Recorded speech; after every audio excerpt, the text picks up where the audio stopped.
course, joined by Manisha Chiman, who's the underwriting head of our liability business unit, as well as PI, although we will be talking about liability.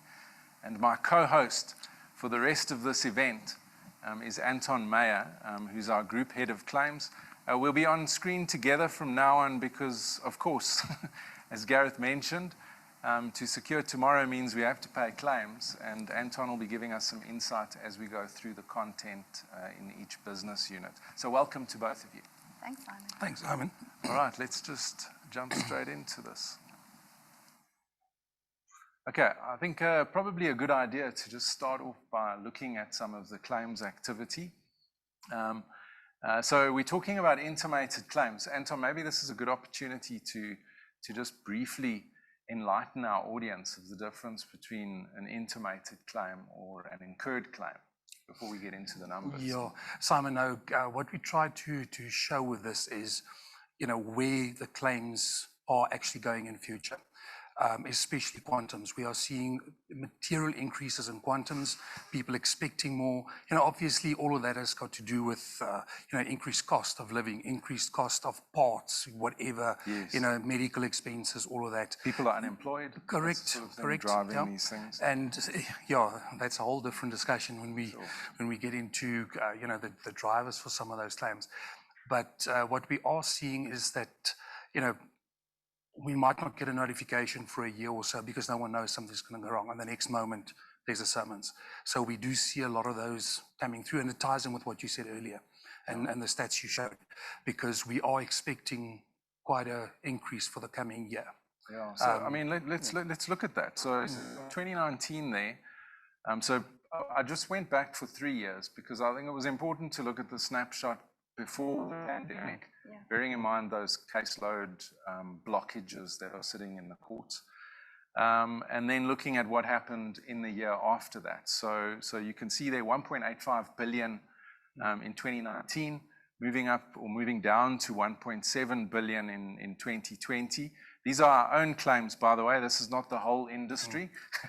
And then 2021, a slight move upwards again. And of course, we're kind of seeing a steady drop in claims volumes at the same time. But let's just talk about this. I mean, why the drop in 2020?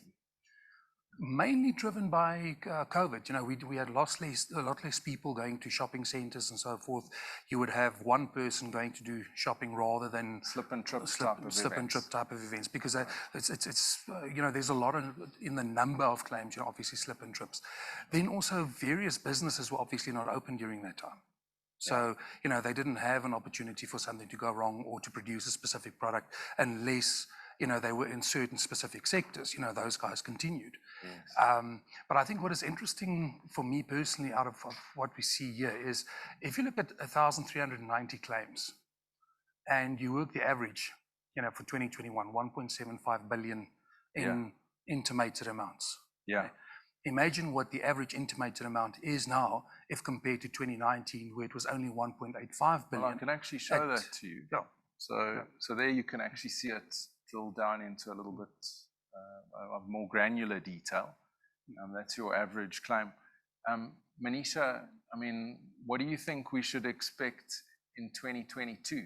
I think we'll see a normalizing of claim volumes. Okay. I think one thing that people must not forget is that with large property owners, there are different ways of recording claims, so bulk notification plays a role as well. And so you might be recording under one notification, maybe 100 claims a month, or 100 notifications, and only when they materialize by a summons do they get recorded separately. Correct. So I think you'll see that come through as well for future years. Long tail business, we used to say liability used to be a 3-year average period. Our own experience after 37 years has shown that it's 5 to 7 years, depending on the complexity of the matter. And also the slip and trip incidences. This year is really the first year that we're seeing that hybrid work environment come through.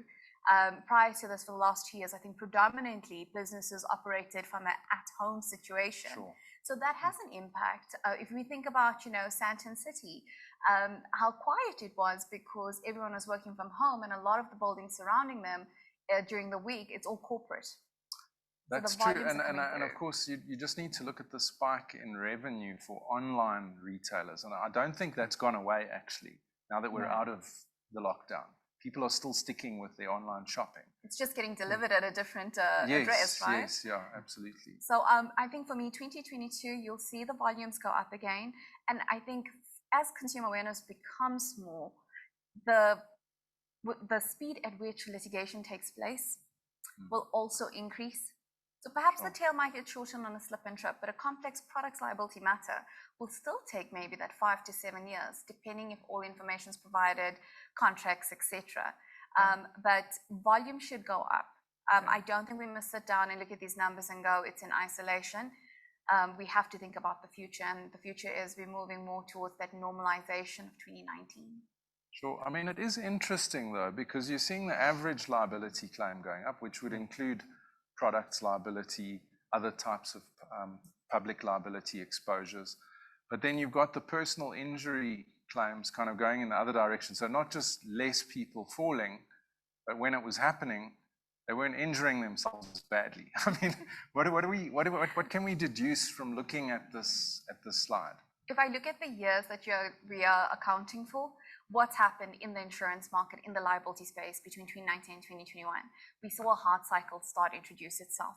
In that hard cycle, we actually found a number of our clients taking up higher deductibles, specifically in this property owning space. So to manage costs. To manage costs.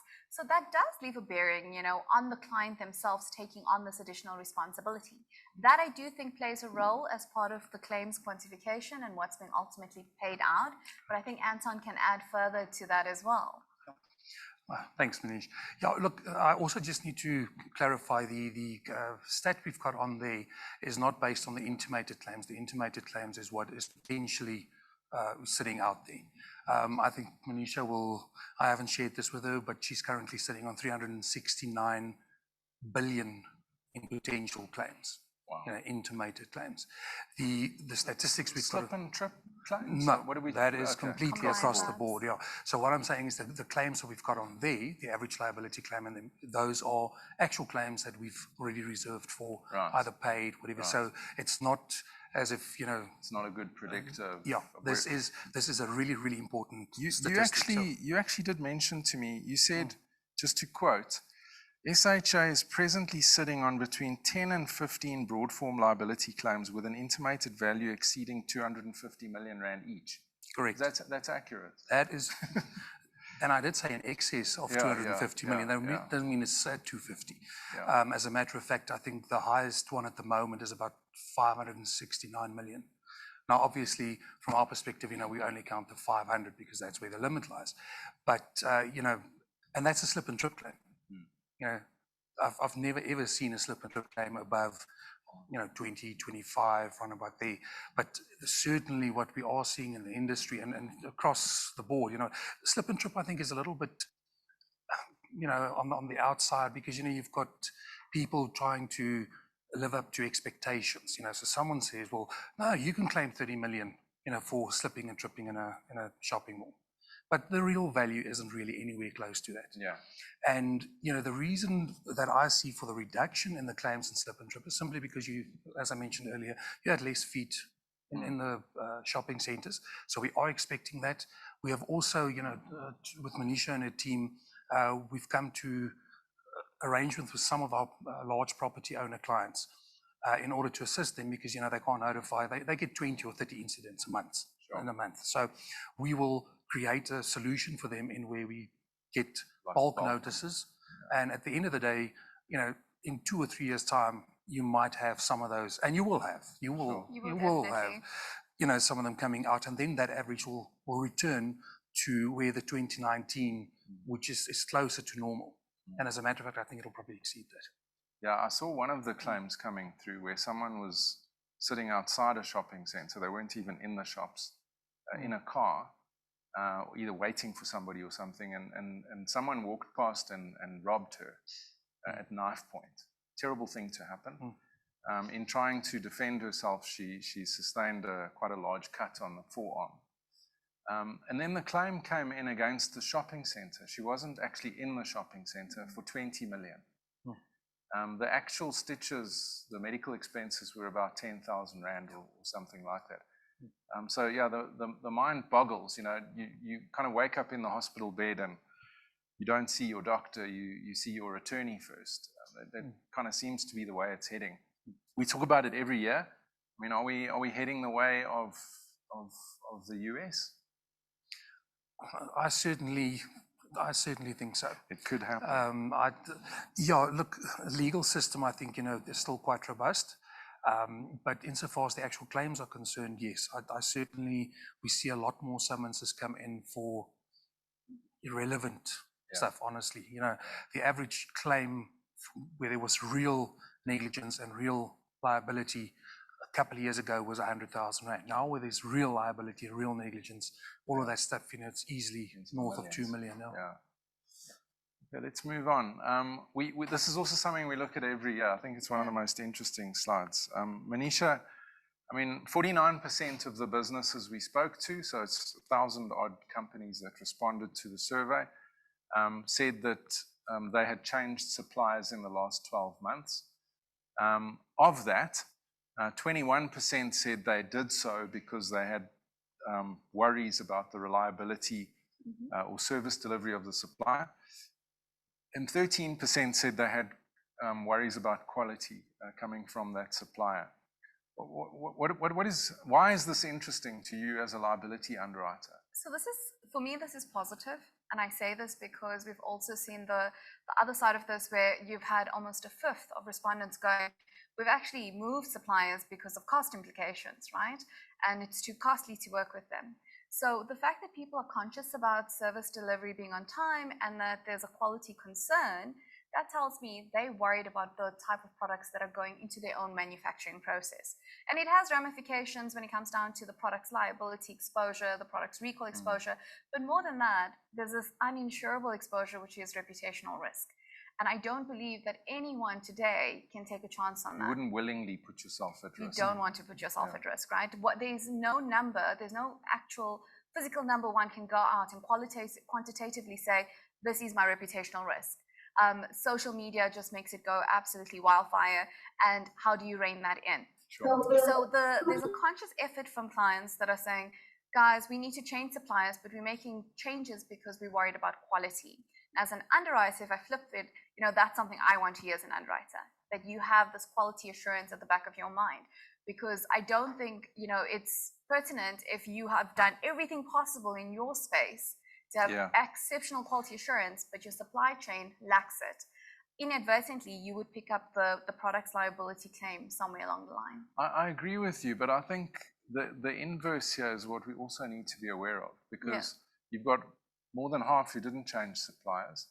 And then within the half that did change suppliers, you've got 60-odd% there that switched for some other reason, which could have been purely on price. Yeah. And I think that kind of leads me into this next slide here. Sorry, just one second. So this is what we noticed in the product liability space, just coming off the back of that quality control discussion. Yes. In 2019, the average product liability claim was 2.7 million. And in 2021, it had jumped exponentially to 8.8 million. So, I mean... You're very correct that in what your assessment was previously, right? So the contrary of this whole thing is if I've just moved suppliers because of cost management, that's the risk. That's what you're seeing, this increase of quantification in claim. From a risk perspective, it comes down to, again, supply chain management, contract management. These are all things that an insured can control. And how much do they value it, or how much emphasis is being put on it? And I think today's theme and the risk report this year is really tying together a lot of aspects when it comes to the people we're employing, the people we're let going, the contract management that we're doing, and the types of risks we're thinking about when we actually look at our risk registers and we share them. Yes. So this is very much a concern in terms of products liability. We explained earlier, products liability is highly complex. When those claims come through, it's not like an assets matter where it's a defined event. You go down to the nitty-gritty of exactly where did the claim occur and, who's responsible. And as an insurer for our insured, I think insureds must not forget, in terms of the CPA, you can be in the supply chain jointly or severally liable. So you might be the major retailer or the major manufacturer with your brand on the product. And then the subrogation claim also comes into play, and that's where contract management will also come through. That's also where it gets really expensive. Extremely expensive. I mean, product liability matters due to the nature. The loss adjusters and the attorneys that we choose to appoint on these complex matters. Expert witnesses. Exactly. And I think Anton can talk to expertise there. Yeah, I mean, let's stay on the subject of products, but just maybe moving over to the other thing that we saw a rise in over the last couple of years, which is product recall. Yes. We don't go into it in a lot of detail in this presentation, but we do in the report, in the actual printed report, which will be made available to our brokers after the session on the 25th. But let's just look at that. So managing product recall, we're talking about 42% of businesses said that they had a budget, an adequate budget allocated to product safety and recall. But within that, a third had never actually tested the plan or done a mock recall, as we call it. Yeah. I mean, what are your thoughts on that? This is a concern. And the reason I say this is because just this weekend, we've just seen a major recall take place around noodles. And it's not the first one for the year. In fact, it's the second one. The confectionery one was done earlier this year. And last year, we saw 3 very big ones. So product recall, I think there is this mentality or thinking around, it lies with the major retailer or manufacturer. But really, it could be the packaging company that's responsible for it. So you can't take that away. The beauty of this, saying 42% actually have allocated a budget. The contrary is that 58% have said, we haven't allocated a budget to this. They might have allocated a budget and have a product recall plan. A plan is only as good as you test it. And what is the purpose of mock recall? A mock recall is really there to look at a challenging, realistic scenario based on your industry and see what the cost implications are of a recall. But more than that, does your plan actually work? The whole purpose of plan and recall cover, I think as insurers, why we rely on this product recall plan and the mock recall being tested and done on an annual basis, is to actually see if you are as ready for this recall as possible, right? Because there's that element of reputational risk and that's it's going to happen in a crisis. It is. I mean, you need to know who you're going to get hold of. Your transport costs. And I think as you often get asked the question, what limit should I buy? Right? And a mock recall is a very realistic scenario, because when you test that recall, you can sit with your insurance policy and you'll know what you're covered for. But also there's these costs that are not covered, or that might be in addition to your limit of indemnity, that might influence your purchasing decision, or at least investigating with your broker to say, is there possible cover for this? We picked up that it's not. Batch sizes are not a good indicator. It's a starting point, but the marketing, the PR, the call center. If I look at recent incidences, if I think of cyber incidences as well as major global recalls, the cost of setting up a call center so that consumers have easy access to the insured. A helpline of sorts. Exactly. And getting the right people to take those calls has a direct impact on your reputation. Yeah. Anton, you've actually been handling some product recall claims over the last couple of years. Yeah. Any complications there? I mean, what do we see coming up that we should be aware of? Look, Simon, dealing with the claims and as they come in, obviously we try and get it sorted out as quickly as possible. The product recall claim isn't as complex as with the resultant liability. Correct, it's very quick in and out. The main concerns then come afterwards with, whether they're subrogated claims from suppliers or against suppliers, wherever you're going. So that's where it becomes complicated. But what we do with the actual recall claims, where everything's in place and all the conditions have been met, we try and settle those as soon as possible. Yeah. There's no need on to sit and wait on those. They can move reasonably quickly. Okay. And I think that's also why some of the costs, escalated up to there, because those matters can move quickly. And I think they would be reasonably accurate. My only concern is that there are still lots of things in the pipeline, and we might see a further increase in 2022. But again, I don't want to cross over between all the lines, but I tend to think way too wide for my own good. You've got the view across all the business units. We've got a concern from a directors and officers liability perspective. Because if you don't test your mock recall plan, and you only put it in place because of a tick box to say to someone, yes, we did, and that completely fails. And that could have an impact on your policy. If you disclose and on your liability, your recall policy, we've got this in place, this will work, this is how it works, put everything out, and then none of that actually comes to fruition. That's a very good point. There could be potential problems there in the recall claim, which then could also potentially spill over into potential D&O claims. Sure. Good point. All right, let's just move on here. Just very briefly, I don't think we need to spend too much time on this. I think this really just illustrated businesses trying to survive through the pandemic. They launched new products, but that slide on the image on the right launched new stuff, but a third of the businesses that did that didn't have anyone really overseeing it. How concerning is that, Manisha? I think it ties right back into the previous slide. We might even tie into the product liability claims. Product liability claims, or future slide as well when we see them, right? Because without the requisite skill and knowledge, you don't have the quality assurance that you're putting out. So it's all good and well that businesses are diversified, but have you gone to market too quickly? Have you got the right people in place? That all has an impact ultimately on the end, which is reputation, it's your products liability claims. They all tie together. And I cannot stress the importance of actually thinking of all of this in a holistic manner when you think of your casualty insurances. Absolutely. I think it kind of leads into this next slide here. The same thing. Business is saying we're going to cut back. I don't have an image here for it, but when I was looking through the whole report yesterday, I noted that we asked businesses, okay, now that you're through the pandemic, are you going to hire people back again? And most of the employers actually said no, because they'd obviously streamlined processes and efficiencies and realized they didn't need as many people, which is obviously tragic from an employment perspective.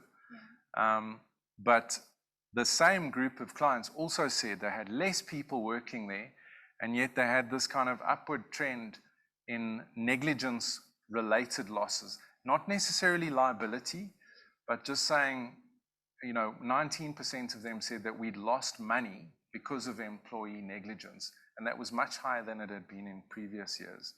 Do you think there's a connection there between those two issues? Definitely. I think it leads to liability eventually when you don't have the right employees with the right skills. And if you do have the number of employees, have you got time to train them? Have you given them the adequate training? So I think it all ties back. What's interesting is, the 24% reduction also opens up the EPL policy in itself. So again, it's all tying back to how your insurances interlink. But I think from a liability perspective, I think often, the guy that was responsible for overseeing one particular duty that is quite a critical part, where it could be just delivery, he's now doing 2 or 3 jobs. So you're stretching the person out. He's not focused. Something's going to happen. Lack of focus is bound to happen. Yeah, as a matter of fact, we actually had claims where a driver used to have a co-driver that was responsible for the admin.